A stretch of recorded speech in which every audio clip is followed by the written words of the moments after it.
AST year, I decided to drive instead of fly to visit my old high school friends in Berkeley, thinking it would be a scenic solo adventure through parks and historical sites.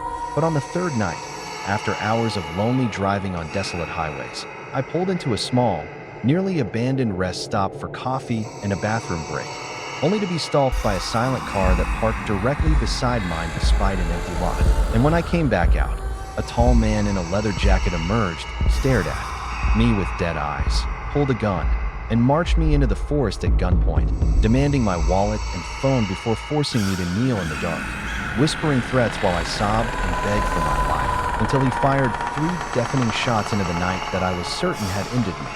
Yet I felt no pain, only cold terror and humiliation as the man laughed, told me to go home and wash my pants, then vanished into the night, leaving me shattered, confused, and shaken to my core for months.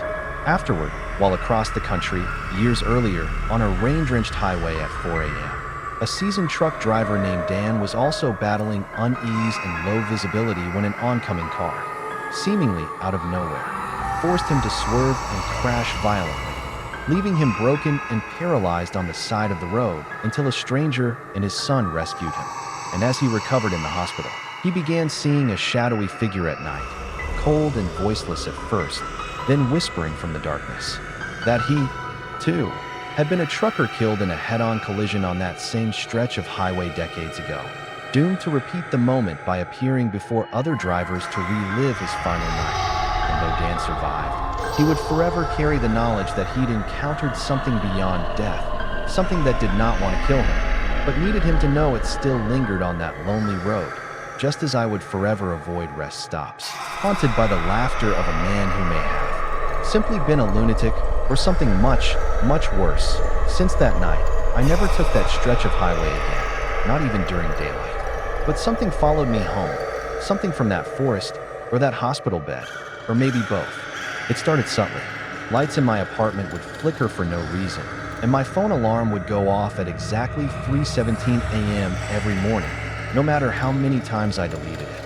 At first, I tried to rationalize everything. Maybe it was stress, or trauma, or some post-accident paranoia. But one night, I found muddy footprints leading from the front door to the foot of my bed, bare, human-sized, and still wet. Even though it hadn't rained in days, at first, I thought it might be a burglar, but nothing was taken. In fact, the door was still locked from the inside. Then came the whispering. It wasn't loud, it was barely even audible, but every night, as I drifted toward sleep, I'd hear someone mumbling my name. Dan, you left me. At times, I'd wake up drenched in sweat, with bruises around my wrists like someone had held me down. Out of desperation, I called William, the man who had saved me. I didn't even know what I hoped to hear. Maybe just some reassurance that I wasn't losing my mind. But when he answered, he sounded different. His voice was shaky, hesitant. He told me he and his son had also started seeing things since that night. Shadows that moved without light. Dreams where they were standing in the same forest I had been led into, with a man in a leather jacket standing behind them, always silent, always watching. I think you brought something back with you, Dan, he said quietly. From that rest stop, I didn't know what to believe anymore. That night, I stayed awake with every light in the house on. I sat in the living room, clutching a baseball bat like it would make any difference. Around 2 a.m., the power went out. I was plunged into darkness, so total I couldn't even see my own hand. That's when I heard the sound again, boots scraping on the floor, slow and deliberate. I turned toward the hallway, and that's when I saw him, the man in the leather jacket, the one who had pointed a gun at my head. But there was something wrong now. His face was pale, lifeless, like it had been drained of blood, and his eyes weren't human. They were black, bottomless. He didn't speak this time. He only raised one hand and pointed directly at me. I couldn't move. I couldn't scream. All I could do was sit there as he walked closer, step by agonizing step. But before he reached me, I passed out. When I came to, the sun was rising and everything looked normal again. But the bruises were back. New ones this time, on my chest, as if someone had knelt on me while I slept. Since then, I've moved twice, thrown out nearly everything I owned, changed my phone number, even started therapy, but nothing helps. Every few weeks, the dreams come back. The forest, the bearded man, and always That same whisper, "You didn't die that night, Dan, but you were supposed to." And every time I hear it, I wonder, the next time I close my eyes, will he finish what he started? Ever since that night when I saw him standing in my hallway, I stopped sleeping. I couldn't. Every time I closed my eyes, I felt him creeping closer, like some invisible tether was drawing him back to me. I started digging into local archives, news clippings, anything I could find about Exit 237. That's when I found it. An article from 1993 about a man named Victor Harlan, a drifter who was killed near that very rest stop after allegedly abducting and torturing 3 hitchhikers. The police found makeshift graves deep in the forest nearby, shallow, disturbed, and with signs of a sick ritual. Victor had escaped capture for weeks before a trucker ran him over late one night, claiming he walked out of the woods like he wanted to die. But it didn't end there. Over the years, people reported strange sightings around Exit 237, cars stalling, voices in the trees, and worst of all, people vanishing. I even found a blog post by a woman in 2010 who claimed her husband had driven through that stretch of road and returned a week later, different. He couldn't remember who she was. He didn't even recognize their daughter. And 3 days later, he walked into the woods and never came back. I knew then that I hadn't imagined it. I hadn't been hallucinating that man. But the worst realization came when I looked at the photo of Victor Harlan in the article. It was him, the leather jacket, the unshaven face, the dead stare. The man from my hospital bed, the man who haunted my dreams. And now I think I know what he wants. He died in that forest, but something about that place won't let him move on. And because I saw him, because I followed him, he lashed onto me, like I'd stepped over some invisible line that night. Maybe he needs someone to take his place. Maybe I was supposed to die there, just like he said. So now, I've made a decision. Tomorrow night, I'm going back to Exit 237. I don't know what I'll find, or if I'll ever return, but I have to try. If I don't face him, I don't think he'll ever let me go. And if you're hearing this, if something happens to me, don't come looking. Whatever's out there isn't just haunting the road. It's waiting that I drove through the night with nothing but the static of the radio and the dull hum of my engine to keep me company, my headlights slicing through the fog as I approached Exit 237 once more, heart pounding with every mile that ticked by, every tree that blurred past my window like silent sentinels watching my return. I parked at the same rest stop, the one with the broken vending machine and the flickering streetlight. But this time the silence felt thicker, almost sentient, and as I stepped out, the air felt heavier, like the forest was holding its breath, waiting for something, waiting for me, and I could feel him again, that invisible pull drawing me toward the trail behind the trees where the forest swallowed the moonlight. I followed it, flashlight in hand, boots crunching over dead leaves and rotting pine, and then I saw it. The clearing, just like in the reports, with rocks arranged in a circle and something carved into the center stone that looked fresh, too fresh. For something decades old, my name, scratched in with jagged lines like it had been done with shaking hands or claws. I heard whispers then, rising and falling like breath against my ears, and when I turned around, he was there, Victor, just standing at the edge of the clearing, his eyes gleaming like wet coal and his mouth slowly curling into that same twisted grin from my hospital bed. He didn't speak this time, didn't have to, because I finally understood. He wasn't alone, and he never had. Then, the woods were full of them, figures just like him, half there and half gone, watching me, surrounding me, tethered to this place like flies in amber, and I could feel the forest itself pressing into my skin, trying to decide if I belonged to them now, if I was meant to stay. And then everything went dark, the flashlight died, the air dropped 10 degrees, and all I could hear was the sound of footsteps, hundreds of them, closing in. I didn't run, not because I was brave, but because my legs wouldn't move, like the ground had turned to tar beneath me. And as those footsteps closed in, I realized they weren't trying to hide anymore. The figures stepped into view one by one, eyes glowing faintly like embers, their faces warped with a kind of sorrow that felt ancient and wrong. And Victor just watched me, head tilted, like he was waiting for me to understand something deeper, something buried. And when I finally whispered, "Why me?" he took a step forward, the others parting like shadows before him, and said, "Because you listened." And in that moment, I remembered every strange sound I hadn't ignored, every glimpse I hadn't brushed off, every feeling that something wasn't right. And I realized he was right. I had been listening since the beginning, and that made me different, maybe even dangerous to them, maybe even necessary. And then I saw the ground beneath the stone circle begin to move, like it was breathing, like something was waking up beneath it. And Victor turned his back to me, slowly raising his arms as if in offering, and the others did the same. And I knew if I didn't leave now, if I stayed even a second longer, I would never leave at all.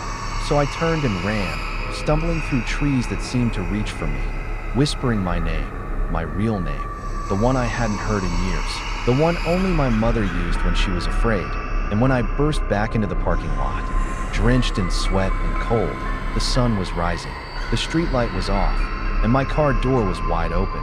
But the keys were gone. I stood there, frozen, staring at the empty ignition like it might magically change, like this nightmare hadn't followed me into daylight. But the chill in the air said otherwise, and the silence, thick and absolute, pressed against my ears until I couldn't hear the birds or the wind or anything at all except the echo of Victor's voice whispering, "You listened," and I didn't know if that was a warning or a curse or something worse.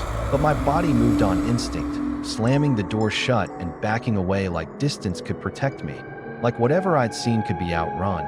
But even as I stumbled toward the road, I knew deep down that something had followed me, something unseen but real enough to cast a shadow that wasn't mine, real enough to make every passing car flicker like a dying bulb.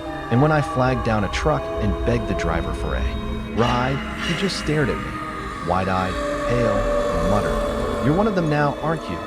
before speeding off without another word, leaving me coughing in the dust and realizing that no matter how far I ran, no matter how fast, I wasn't escaping this. I'd been marked, changed, claimed by something ancient that lived beneath that stone circle, and the worst part was, I could still feel it watching me, waiting, as if the forest had stretched its roots into my blood and was just biding its time until I came back. That I wandered for hours, maybe more. I lost track of time as the sky dimmed unnaturally fast, the sun seeming to hesitate before dropping below the horizon, like even it didn't want to see what was coming. And with every step I took, the landscape shifted subtly, unnervingly, trees bending at odd angles and birds falling silent as though the world was holding its breath. And then, without warning, I was back at the stone circle, though I swear I hadn't turned around. My footprints gone from the dirt, the air thick with rot and static. And in the center stood Victor, or what used to be Victor, his form shimmering like a mirage, eyes black as pits, mouth moving without sound until I stepped closer and the words slammed into me like a fist. "You opened the gate," he said, "and it's hungry." And then the stones began to hum, low and deep, vibrating through my bones as the ground split and a fetid, pulsing light spilled upward from below, and I realized with a horror too vast to scream that this wasn't about me escaping. It never was. This was about bringing something through, something older than names, something that had only needed one thing to cross over. A witness. The ground beneath the stone circle heaved like a living thing, and Victor, or the thing wearing his face, raised one trembling hand toward the rift, beckoning, not to me, but to whatever seethed just beyond the threshold. And as the pulsing light grew brighter, sharper, I saw shapes writhe. Within it, things that defied form and sense, tendrils slick with shadow and eyes that blinked sideways through space. And every instinct in me screamed to run, but my legs felt buried in molasses, my heart beat a war drum in my ears as the stones began to crack, splintering with each pulse of the light. And from that gaping wound in the earth a sound rose, not a roar or a scream, but something like weeping, millions of voices all crying at once, begging or laughing or both, and the sky above tore open like paper set aflame, revealing not stars but a vast, unknowable eye that turned slowly toward me. And in that moment I knew that time, reality, even memory had become unmoored, and I was no longer a man in a forest. I was a thread in something ancient's dream, something that had just begun to stir as the eye in the sky pulsed with an unnatural rhythm. I felt my body drawn forward, against my will, toward the center of the stone circle. My feet moved as if they had a mind of their own, stepping through the jagged cracks in the earth as the whispers grew louder. like 1,000 voices slithering inside my skull, urging me closer. Victor's form, still hovering at the rift's edge, smiled, a twisted, unnatural grin that stretched too wide, his eyes empty pits that reflected the madness around us. I tried to scream, tried to fight the pull, but my voice was drowned by the cacophony of alien sound that now filled the air, drowning all thought. The sky above split further, revealing the vast expanse of something terrible, something ancient, its tendrils reaching down toward the earth, curling like smoke but solid as iron. My heart pounded in my chest as the rift grew wider, the air colder, the very fabric of existence unraveling. And then, just as I felt the edge of oblivion, just as I was about to be consumed by the thing beyond, the ground trembled violently, and with one last surge of strength, I broke free from the grip that held me, stumbling backward, my body crashing to the ground. The rift wavered, flickering like a dying flame, and with one final, deafening crack, it collapsed in on itself, sealing the horrors beyond once more. The world returned to silence, the sky slowly stitching itself back together. But the memory of what I'd seen, of what I had almost become a part of, lingered in my mind like a poison, gnawing at the edges of my sanity. I don't know how I escaped, or why, but the darkness that I encountered that night will never leave me. The earth, the sky, the creatures I glimpsed, they are all still there, waiting.